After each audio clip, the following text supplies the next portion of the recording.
And a check. What's poppin'? It's your boy Cross-Eyed here with Major Minor, and we in the building. Poppin' off. See.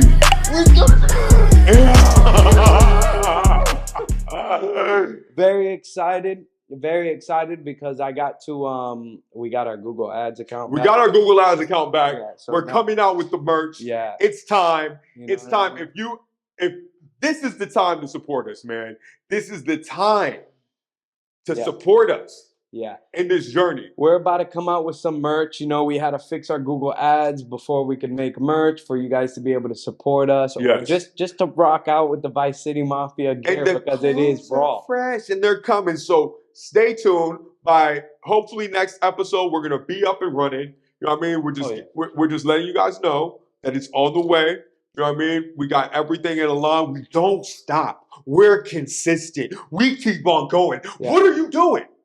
Sleeping? Huh? You're bored. You know what I mean? If you're broke, you can either be rich or you can be lazy, but you can't be both. Yeah, you can't be both. No, you can either be broke or you can be lazy. But you can't be both. That's facts. You know what I mean? So it's like lazy is for those that already have it. And do you have it? Do you have it how you want it? If not, then get up. Yeah, get up. Go to the fucking gym. You know, we always say that, but going to the gym is just like that one good way. You see that? I saw a photo the gym, baby. The other day that you posted on Instagram, bro. You're looking super slim, dude. Thank you, fam. Beeline came out. What's up, baby? You're looking buff. It is. So I appreciate you, bro. Yeah. But you know what it is? It is that I'm not even bigger.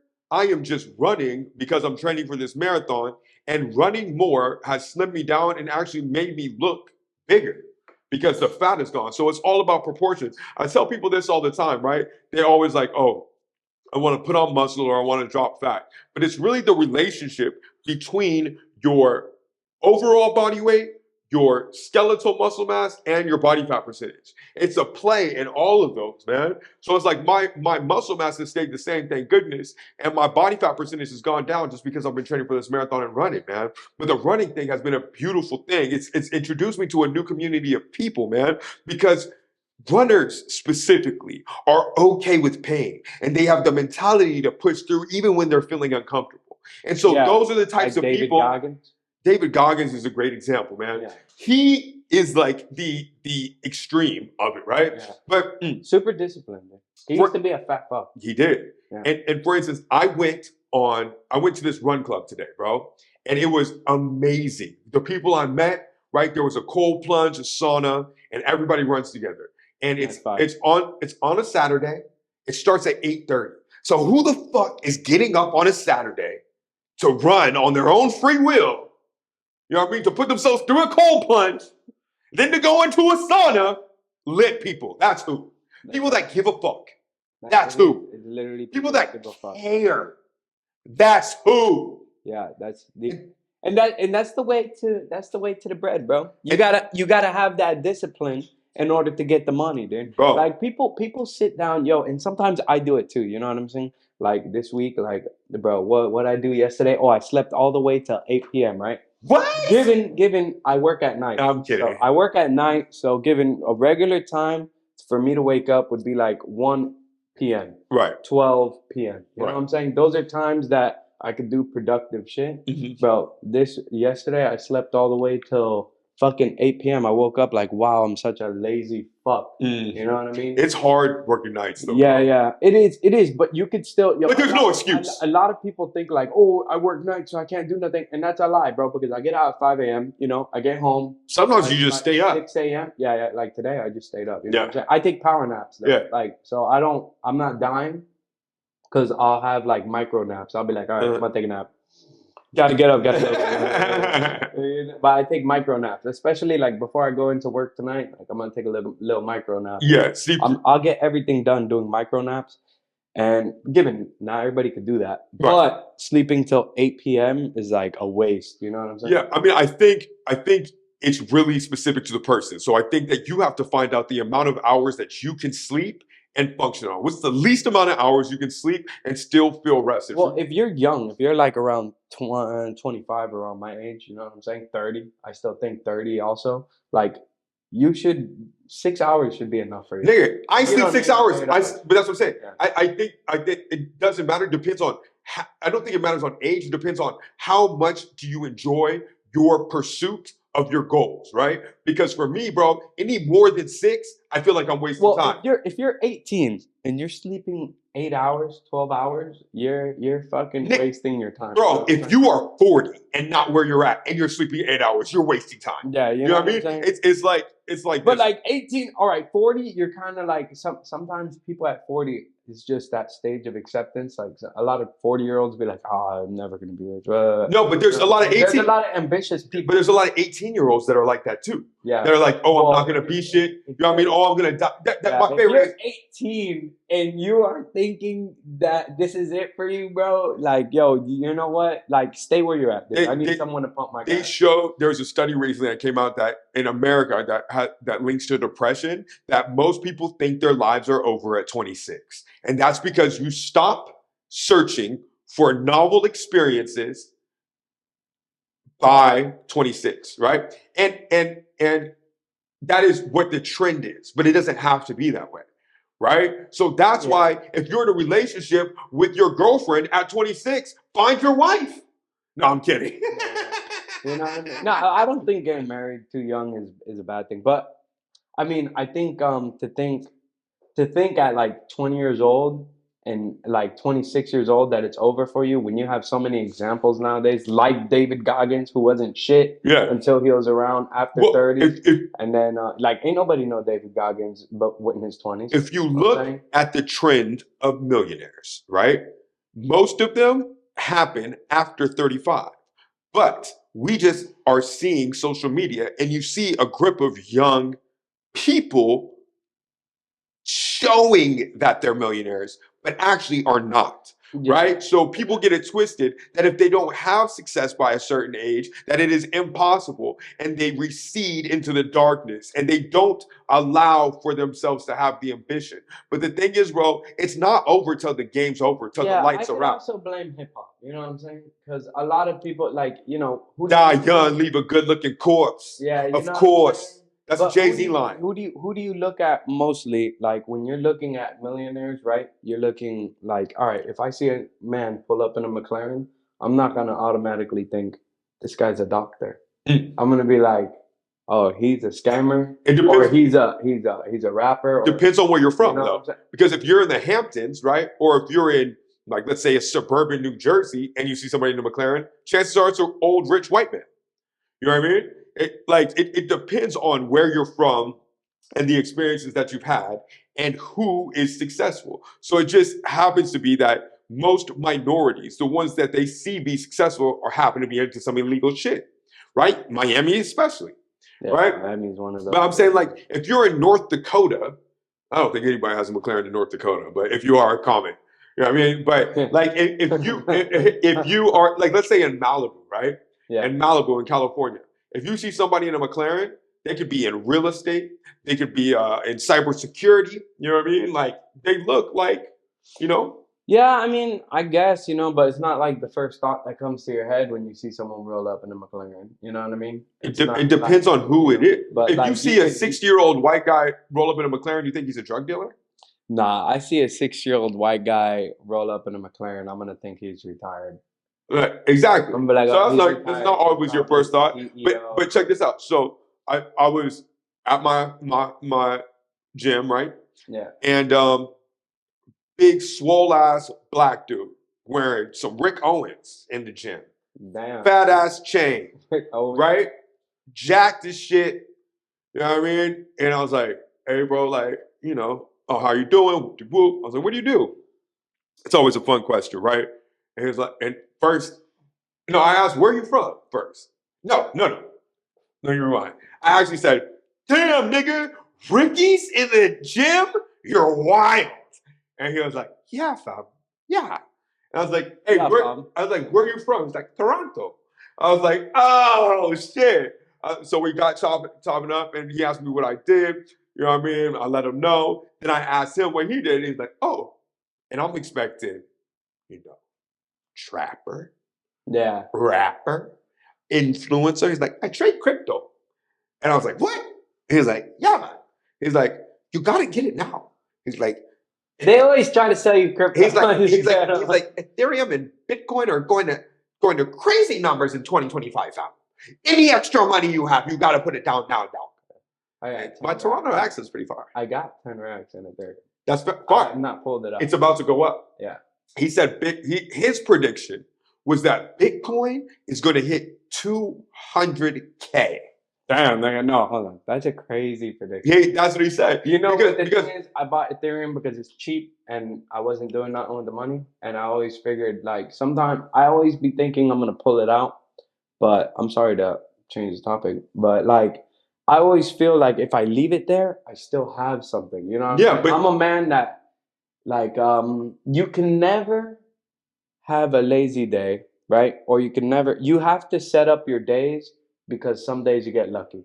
So you always have to set up all these days. So every week we do this podcast because sometimes you get lucky. Yeah. Every week I do another podcast. Yeah. Sometimes you get lucky. Yeah. Every week I try to start a business. Yeah. It's like the second business I try to start. Yeah. But sometimes you get lucky. Yeah, but luck. Ethereum is one of those. You invest in it, or just crypto in general. You invest in it. All right, bro. You might lose your money, but what the fuck were you gonna do with that shit anyway? But luck is where timing and preparation meet, right? So it's like people create their own luck, right? So yes, the opportunity has to be there.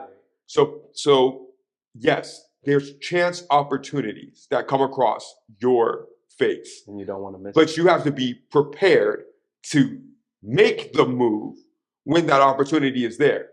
And if you are not doing the actions to be prepared for that, then you'll never be lucky. Yo, right? So it's like this. Hold on. Yeah, you asked me to elaborate. Let me elaborate, King. All right? So it's like this, right? Just in a simple way for an investment, right? Yeah. Let's say that, you have been spending all this time. Oh, come a little more in front. You have been spending all this time, like, looking for the perfect investment.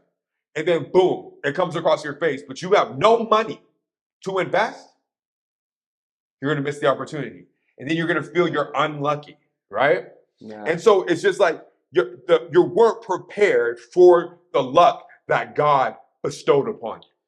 Yeah, all right. So here's the thing with that, right?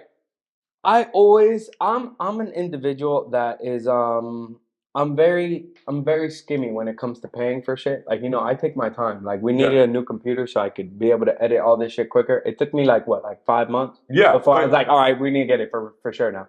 But now I always have set aside money. Like, I put 10 racks in Ethereum. Yeah. And I'm no better than any other of you that are working a minimum wage job. Like, we're probably equivalent right now, especially since they just fucking raised the minimum wage, and my sister's making like 20 working at Taco Bell as a manager, dude. Really? Okay. That's stupid. All right. You know what I'm saying? But I'm just saying.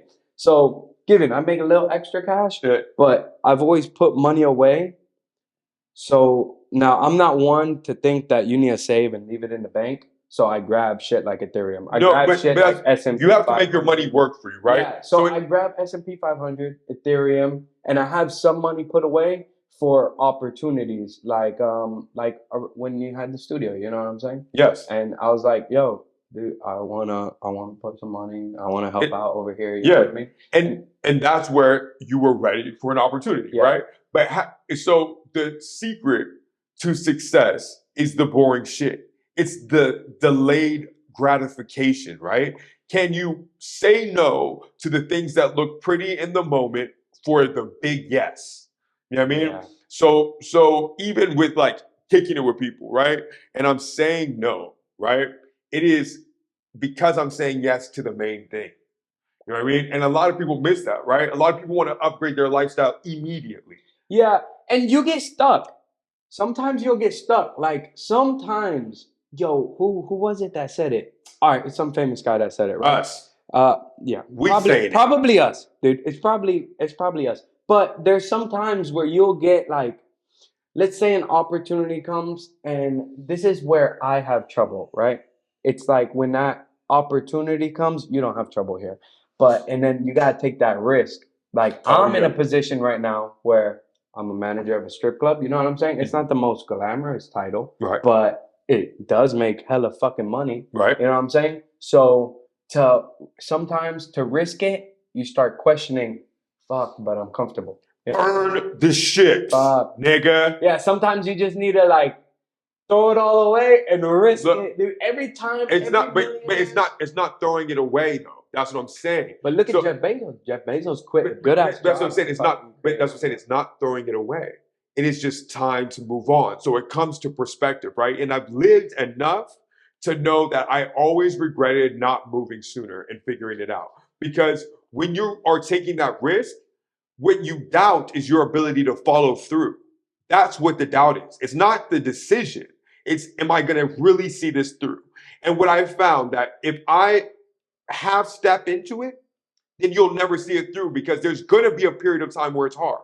But if you are really ready and you are making, I'm risk adverse too, right? I don't want to take a risk that's not going to pay a dividend, right? But what I've found is that if I do enough research, if I wait, if I talk to enough people that have gone through the same process and I know it's possible because they are doing it, then it is possible for me too. So why not? Yeah, that's another thing. Sometimes I disagree with the fact that some people, I think it's in the 48 Laws of Power. You know what I'm saying? And it's like I like to tell people like, all right, like I'm starting a social media business to help people manage their social media, but I like to talk to people about it so I can see people's opinion, right? So I look at my wife for I guess you could say gratification or like validation. You know what I'm saying? And then I talk to people like you, and I talk to people, but I only talk to people not that are gonna tell me.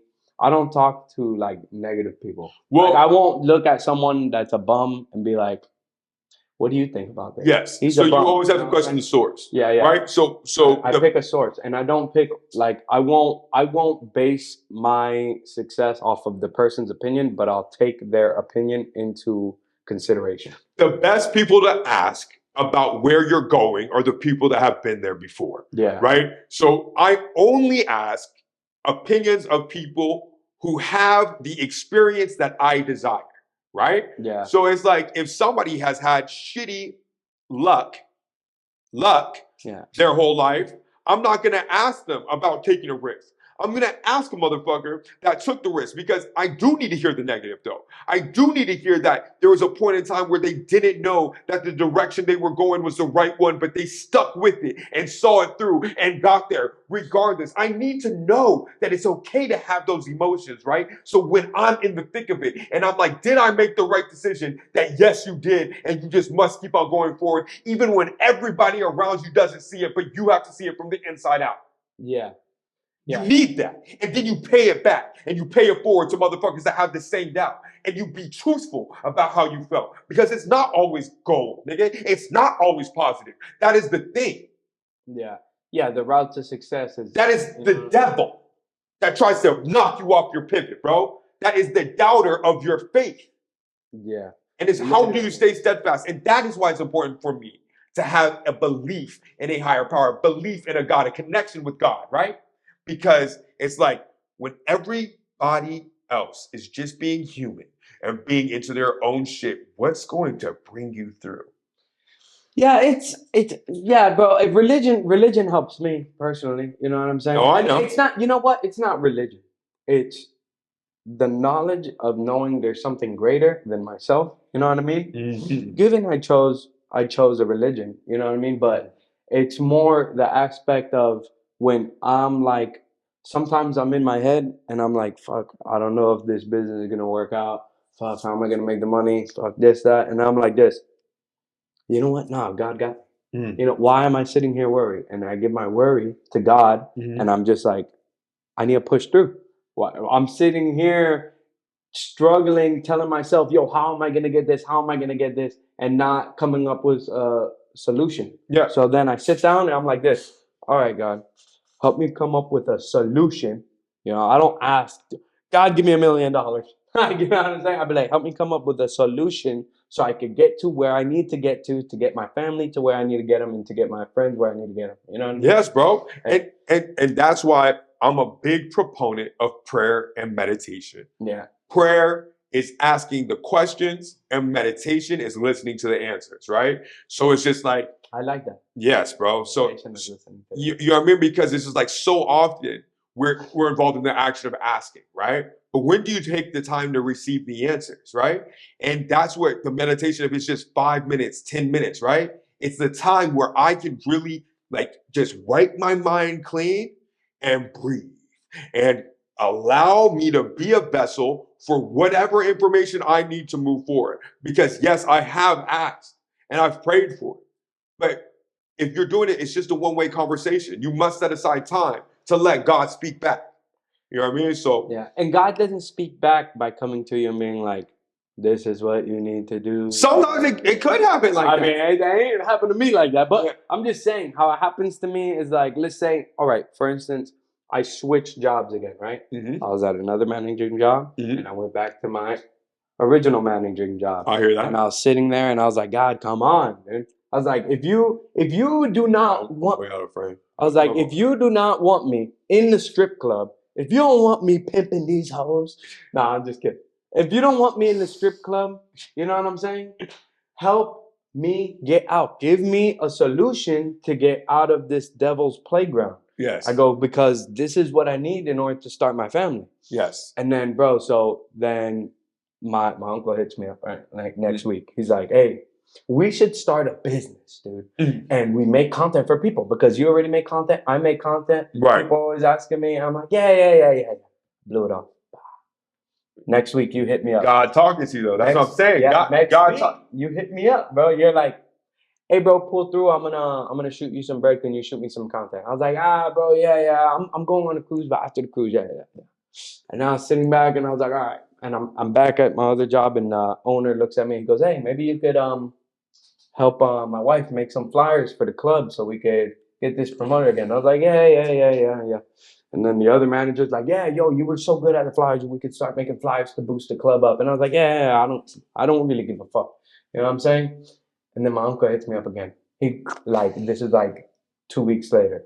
It's after the cruise. He hits me up. He's like, hey, bro, are we gonna start this business or what? And I'm like, and I was sitting there and I was like, bro, I've been ignoring all these signs, dude, for the past within that month. Every week I was getting something told about creating content, and I was like, maybe that's what I need to do. Maybe that's what I need to do so I could get my face out there and I could initially create what I wanted to do, which is create content. And that's why I think some of the best ideas come when you're not pushing, right? When you're really just like allowing yourself the space to really evaluate the things that are going on in your life, right? And that's what I'm saying. That's why I love the meditation shit, bro. It's because like if you were just taking that 5 minutes, it may not come in that moment. But the fact that you were just a little calmer to start your day, you have more of those pockets where your mind is at peace so that you can like really evaluate things for what they are, not what you want them to be or want them not to be or what she said or he said or your dad thinks or whatever. And it's like, yo, this is where I need to move.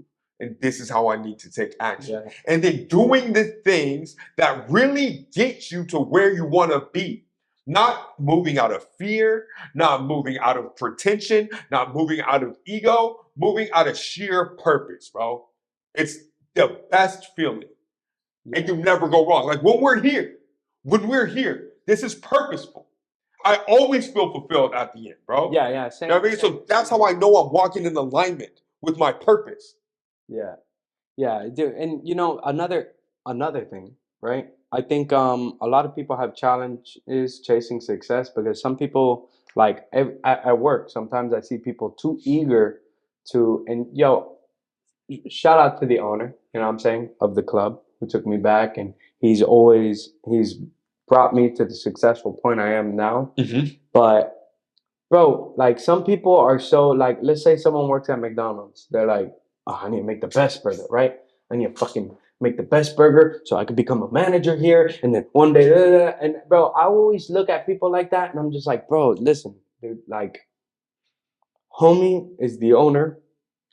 He don't truly give a fuck. You know what I'm saying? And you are working that job so you can make money, but grab that money and do something else with it. Don't sit there, grab that money, splurge it all, and try to get more successful working for someone else. Let's be real. If you're at McDonald's, you're not splurging ever, Dar. Yeah, but nowadays, yeah, because they raise minimum wage. Nigga, like I don't give a fuck if you're making $20 hours. You're not splurging. They ain't splurging, but you know, if you're buying Jordans working at McDonald's, fam, your priorities are mixed up. Unless you're like 12. Yeah, and I don't even wear Jordans, dude. Like I honestly wear no name brand shit. Only Vice City Mafia shit. Yeah. We see it. You know the vibes. You know what I'm saying? I only rock my own shit. Yeah. No, I believe that.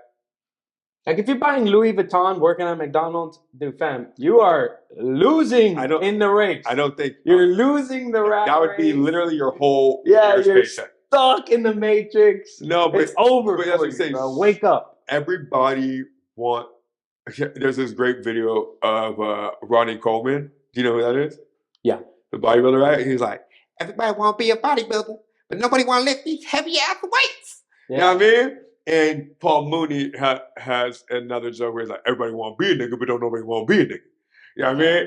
And it's just like everybody wants the cool parts that money brings, but nobody wants to do the tough shit it takes to get it, right? And the tough shit is saying no to looking like you're lit sometimes, saying no to taking the girl out, saying no to the vacation, saying no to the hangout, saying no to whatever it is that's going to take you away from your goal. Oh, especially your girl, dude. Your girl, yo, and I love my wife, but like right now I gotta go to a wedding, and I'm like, bro, why the fuck? But you don't. Why the fuck? But you don't have to go. Why in the blue fuck are we going to this gay ass fucking wedding? You know what I'm saying? Like giving respect and yo, I'll send you guys a present, but fucking hell, dude, why do I gotta take a flight to go to a wedding that fam, it's just stopping me from being successful, bro. You're taking she's like, oh, we gotta go Friday, Saturday, Sunday. It's like, do I? That's when I make the most money. Yeah. Why would I go? Yeah. You know what I'm saying? Yeah, I mean, I did it because she sacrificed something for me. So I was like, okay, fine. I'll sacrifice this for you, but what we're sacrificing now is a future vacation, which was going to be a whole week thing. I'm like, we'll go to the wedding. Yeah. 3 days. Yeah. But now we're not going on that week vacation because I need to focus. I need to get this money. I become a millionaire, and then you do what you want. I'll put you in a house and a mansion, and you live your life. Bro. It's a law of physics, bro. Right? It's Newtonian physics. For every action, there is an equal and opposite one. There is no free lunch in this life, bro. So when you are going and doing that shit, I'm not saying not to have fun. You know what I mean? But if it takes you away from your big picture, then you're fucked. So you want the person that you're with to be aligned with your values and to be aligned with your big picture. And sometimes, right, as the man, it's on us to communicate what that is and then to deliver. But the thing is, that cutscene, that grind period, everybody has a short perspective, right? Everybody thinks like it is 30 days, 6 months. It can be 5 years. Yeah, you have to do that. You're sacrificing. No, you can look at all these successful people, but you can look at like you want to look at artists. Look at Russ. Took that nigga 10 years. Exactly. Dropping a song a week, dude. And that's how hard it is to drop a song a week. People tried the song a week for a month. They're like, I see it. I didn't see it work out. Yeah, but that nigga did it for 10 years, bro. It took him 10 years. Dude, and then when he blew up, everyone got mad at him because he felt like he was deserving of it. Yeah. Of course. Yes, of course. 10 years, bro. Dropping a song every week. Dude, that's a pain in the fucking But then back to what you were saying, but then sometimes you get lucky, right? Sometimes you get lucky. Sometimes you get lucky and sometimes it happens beforehand. But don't count on it, right? Don't behave as if. Don't count on being lucky in that same year. Yes, bro. You know what I'm saying? Like right now, I'm on like a 20-year plan with this podcast. Yeah, I mean, bro, I'll die doing this podcast. This is gonna be my final breaths on the camera for VCM, nigga. I'm gonna be in my bed with the fucking thing on me, and they're gonna be like, "What do you want?" I'm like, "Bring the camera out." Give me last episode. Last episode, you bitches suck, bro. Y'all niggas soft, fam. We lit. Look at me. See. Dying, bro. You see him, bro? You see him? I'm never gonna die, bitch. P.O.P. I'm gonna die, wake up, and die again, nigga. Yeah, I'll die, wake up, I'll go to heaven, bro. Guys will be like, oh, what are you gonna do now that you're in heaven? I'll be like, we see him, bro. We see him, nigga. We see him, bro. We see him in the afterlife, nigga. We see him in the afterlife, bro. I ain't stopping. Hell yeah. You know the vibes? Big facts, bro. And with that, I think we're out of time. Another great pod. Y'all welcome. And this one was a good one. This one's a good one. We fixed our Google ads. Yeah. Very blessed. You know what I'm saying? Yes. That is a pain in the ass. You can thank Cross-Eye for that. That is our technical genius right there. I think it was a team effort of failing over and over. Yeah. And Rajiv for whoever you got to help. Yeah. Rajiv. You know what I'm saying? Shout out Fiverr. Yeah. With that, we out. Right. C. L.